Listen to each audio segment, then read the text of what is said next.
O Memórias do Poder Legislativo está de volta. Este é nosso último bloco. Que pena, professor Chico Dias. Temos que muita coisa para contar, hein? E a gente parou na chegada do senhor em Brasília, onde acontecia, fervilhava aquele congresso. Aquilo foi maravilhoso. Chegando pertinho ali da Constituinte. Como é que foram esses primeiros anos lá em Brasília? Bom, meus primeiros anos é o seguinte. Eu já carregava a experiência aqui da Assembleia. Então, como nós já estávamos... Já tinha brigado muito aqui? Já estava no estertor da ditadura. Então, nós não tínhamos muito mais medo, não. Nós já estávamos partindo para a briga mesmo lá em Brasília. E nós tivemos muitos debates lá. Eu me lembro de quando o Tancredo Neves foi candidato a governador de forma indireta, a presidente de forma indireta. No colégio eleitoral. Eu participei de uma reunião de 11 deputados na sala do Al Ferraz, que era o vice-presidente da Câmara. Ele é lá de Maringá. É um deputado do Paraná. Paraná. E nós tivemos uma reunião lá uma tarde e o Tancredo queria saber, tirar uma ideia da nossa parte, se ele deveria ou não deveria ser candidato a presidente de forma indireta, porque nós queríamos uma forma direta que nós perdemos com a emenda do Dante. Então, o PMDB, sabiamente, através do Ulisses e através da liderança, queria lançar o Tancredo presidente de forma indireta, né? O senhor viu essa ideia brotar, então, nascer assim? Eu participei da reunião com 11 deputados na sala do Al Ferraz, quando ele queria saber se deveria ou não deveria ser candidato. A primeira reunião. A primeira reunião. Aí nós o animamos. Nós falamos, você quer ser candidato? Tem coragem de ser candidato? Temos. Então, nós apoiamos e vamos começar a divulgar essa ideia na Câmara. Naquele tempo nós tínhamos muita gente de influência lá. E pessoal do Paraná, pessoal do Pernambuco, pessoal do Rio Grande do Sul, pessoal de Minas. E formamos um bloco muito grande de apoio ao Tancredo para a candidatura dele à presidência de forma indireta. Que foi se fortalecendo. Tanto é que eu votei favorável à candidatura dele no plenário. Me lembro até hoje, quando o Ulisses me chamou, eu fui muito amigo do Ulisses, porque ele tinha muita amizade comigo, e eu sentava na quarta carreira de assentos, e ele mandou uma pessoa lá falar comigo, olha, fica esperando, porque você vai ser o voto cabal para eleger o Tancredo. O Berrembar não estava, o Chico Amaral não estava, e tinha um outro deputado também com F, que não estava. Então, eles iam chamando, e ia dar meu nome. Então, o Ulisses se prepara, porque você vai ser o voto de Olha de a responsabilidade. Isso na votação da emenda das diretas? Não, na eleição do Tancredo. Na eleição. Quando nós estamos lá e vai chamando, o Berrembar chega. Daí um pouco o Chico Amaral chega, o Chico Amaral não faltava na Câmara de forma nenhuma. Daí um pouco o outro deputado, que era lá do norte, lá tal, chegou. O Ulisses fez assim, tchau. Não precisa, não precisa mais. E depois ele falou comigo, mas você não tem sorte mesmo, mas você ia ser o voto de Minerva. Ia ser o último voto para eleger o presidente.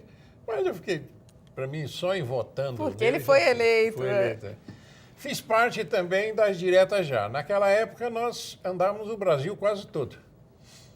Começamos aqui em São Paulo. Me lembro que quando nós tivemos uma reunião aqui no Palácio do Governo com o Montoro falou, olha, eu estou com vontade de fazer um ato aqui em São Paulo favorável às diretas já. Aí nós ficamos assim, o Montoro era um homem muito decidido, ele não tinha medo. E ele foi um dos mais engajados. Engajado. Né, na falei, direta já. Montoro, como é que nós vamos fazer? Ele falou, se vocês concordarem, eu vou promover. E não é que o homem, dentro de uma semana, promoveu todo aquele esquema para termos aquela primeira reunião aqui na Praça da Sé. Naquele dia parou-se o metrô, pararam os trens aqui urbanos e foi uma coisa fenomenal. Montoro foi o cabeça de todo esse movimento. Inclusive trouxemos o vice-presidente da República que era de Minas Gerais, para assistir esse debate ali na Praça da Sé. Ele estava presente. Mineiro que morreu há pouco tempo. Morreu Aparecido? Acho que não, José Aparecido. E depois, além disso, nós andamos por esse Brasil fora, pregando a ideia da eleição direta, eleição direta, eleição direta, eleição direta. Mas, na última hora lá, né, da emenda do Dante, não passou. Nós brigamos muito, não passou. E depois veio o problema da eleição indireta para presidente da República, que foi o caso do Tancredo Neves. Quer dizer, 3 episódios importantíssimos do Brasil, importantíssimos mesmo. Essa luta pelas diretas, a Constituinte e a eleição do Tancredo, o senhor participou? Participei. Participei não somente da eleição dele, mas depois de eleito, ele teve uma reunião com a bancária de São Paulo, que nós éramos em 50, éramos em 60. Depois é que vieram o número de 70, né? Mais 10 habitantes. A bancária de São Paulo, toda ela, menos o Ulisses, que estava presidindo a Câmara naquele dia, ele não pôde estar presente. E ele fez uma análise da vida dele, como é que ele ia desenvolver o governo e tal, que nós ficássemos absolutamente tranquilos, que todos iam participar do governo. O Ulisses. O senhor, inclusive, era um dos cotados para ministro da Educação. O jornal gosta muito de fazer fofoca, então eles lançaram. Eu tenho isso até... Mas em Brasília as cotações acertam, costumam acertar. Eu tenho esses recortes lá de jornais, lá, do Jornal de Brasília, que lançou lá entre 11 candidatos a ministro de Educação, eu estava lá no meio. Era o 7º, 8º, mas estava no meio. Fiquei feliz com isso. Eu já tinha sido convidado a ser secretário de Educação aqui em São Paulo pelo Montoro e eu não aceitei.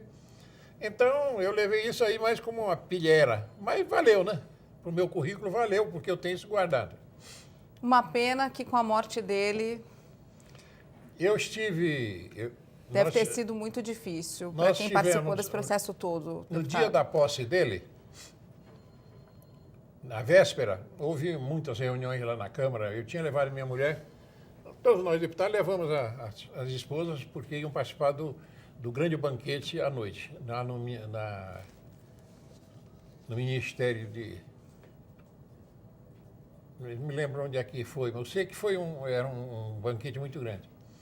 A minha mulher foi com recomendação médica para ela não se expor, porque ela estava com problemas graves e ela não podia se expor. Então, eu levei ela para o hotel, fiquei o dia todo com o pessoal lá. Quando é de noitinha, eu vou embora para o hotel. Não tinha mais o que fazer. Houve a missa lá na igreja matriz, eu não pude ir porque minha mulher é doente, eu cheguei lá e ela pediu, fica comigo pelo menos algum tempo, não deixa lá, você já passou o dia todo, fica aqui comigo, vamos assistir pela televisão. Assistimos a missa pela televisão, todo mundo e tal. Como eu não tinha ido lá na missa e não fui mais nenhuma à noite, pedimos o jantar, jantamos, assistimos televisão um pouco. Naquela época, a televisão em Brasília só funcionava até meia-noite. Depois de meia-noite ele parava, só funcionava só voltava a partir de manhã. das 5. Aí eu me sentei no sofá, minha mulher disse que ela me pegou pelo braço, me levou para a cama e eu dormi. De manhã cedo eu me levanto e a televisão estava aquele barulho e tal. Depois que apareceu a imagem, a minha mulher falou, vem ver o que aconteceu. Mataram o Tancredo. Eu falei, você está brincando? Mataram o Tancredo. Aí ela começou a chorar e tal. O senhor acredita que mataram o Tancredo? Eu acho que sim. Eu acho que sim. Por tudo aquilo que a gente assistiu lá, eu até hoje acredito que houve uma emboscada contra ele. No dia seguinte, aí de manhã o dia, eu me preparei urgente, fui para o Congresso. Chegando lá, aquele burburinho tremendo e tal. Aí foi que eu fiquei sabendo como é que foi feito tudo aquilo para o Sarney tomar posse.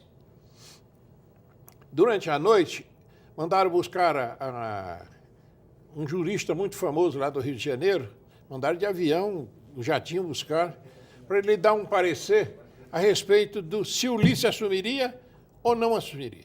Que ele era o presidente da Câmara, com a morte do Tancredo, eleito, o Ulisses tinha todo o direito de ficar no poder até eleger-se um novo presidente. E o Ulisses, depois de todas as conversas, ele preferiu desistir da ideia de ser presidente e como é que chama? Dar posse ao Sarney.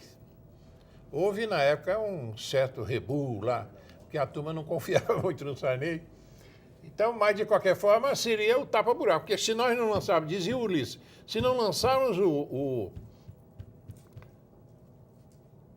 Sarney, que é o vice-eleito, com o Tancredo, a presidente, corremos o risco da Revolução, o pessoal da Revolução, voltar atrás e criar um bruto de um problema. Então é melhor nós termos um presidente já empossado, de direito e de fato, do que corrermos esse risco. Aí foi quando chamaram o Sarney e disseram, você vai precisar assumir como presidente. Diz que ele na hora ficou assustado, tremeu toda a base, mas teve que aceitar. Deputado, a gente está chegando no finalzinho do nosso programa. Essa é uma pergunta que eu faço para todos os nossos convidados, né, para os nossos entrevistados. Eu queria que o senhor, duas perguntas em uma, no fim, porque não vai dar tempo. Eu queria saber como é que o senhor levou essa experiência toda de legislativo, principalmente aqui da Assembleia, para os cargos executivos que o senhor ocupou. A gente acabou não falando muito, né, da Prefeitura de Guarulhos, não deu tempo. E eu queria que o senhor contasse para a gente do que o senhor sente mais saudade quando o senhor volta aqui, como hoje, né, para dar essa entrevista. Sinto saudade daqui. Eu acho que a minha vida política iniciou-se aqui, porque eu tive 4 anos aqui maravilhosos. No debate, a participação, a amizade com todo o povo, não somente com os deputados, mas com todos os funcionários. Eu fui amigo aqui de todos os funcionários, graças a Deus. Essa foi uma experiência muito, muito, muito, muito gloriosa. Em Brasília também, eu sou muito querido lá. Lá me chamam lá de Chico Dias, não me conhecem como Francisco Dias. Chico Dias, Chico Dias, Chico Dias. Mas desde o pessoal da limpeza até o presidente da Câmara, hoje, quando eu vou lá, é uma festa, graças a Deus, porque eu deixei um legado de firmeza, de fidelidade ao partido, de fidelidade aos princípios democráticos do nosso país. Isso foi o que eu mais debati na minha vida. E até hoje eu me lembro, me sinto feliz de ter participado de tudo isso em benefício do Brasil. E eu queria fazer uma observação aqui, 2 observações. A primeira delas é em relação, eu falei muito do Neff Tales aqui, foi meu companheiro, foi ele que me lançou na política. Primeiramente no magistério em São Paulo. E segundo, na política, porque sem querer eu imaginava nunca na minha vida ser político, e ele me levou para a política, e eu queria muito bem ao Neff, muito amigo dele, e lamentei a sua morte. Acho que fizeram a pior das injustiças que aconteceu nesse país, foi o problema criado contra o Neff. Ele morreu de desgosto, morreu de depressão.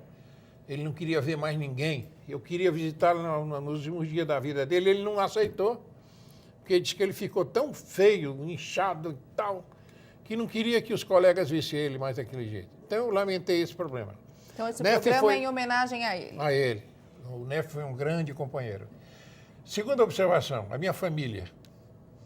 A minha mulher é uma guerreira, porque quando eu me tornei ministro do Evangelho, é diferente, né? É uma atividade diferente e ela ficou toda feliz, porque a família dela é evangélica, toda ela. E a minha ida para o Ministério Sagrado foi para ela um presente de Deus. E depois, então ela foi uma guerreira durante todo esse tempo, porque eu vivi muito tempo fora da minha casa. Ela carregou, ela praticamente criou meus filhos na época da adolescência. Eu estava muito ausente, porque o deputado não pode ficar em casa, ele tem que andar. Chegava em São Paulo, pegava um carro, motorista e eu. Esse interior todo aí, casamento, funeral, batizado, festa de aniversário, e você tem que estar presente. Bom, e o segundo, então minha mulher foi essa heroína como é até hoje, graças a Deus.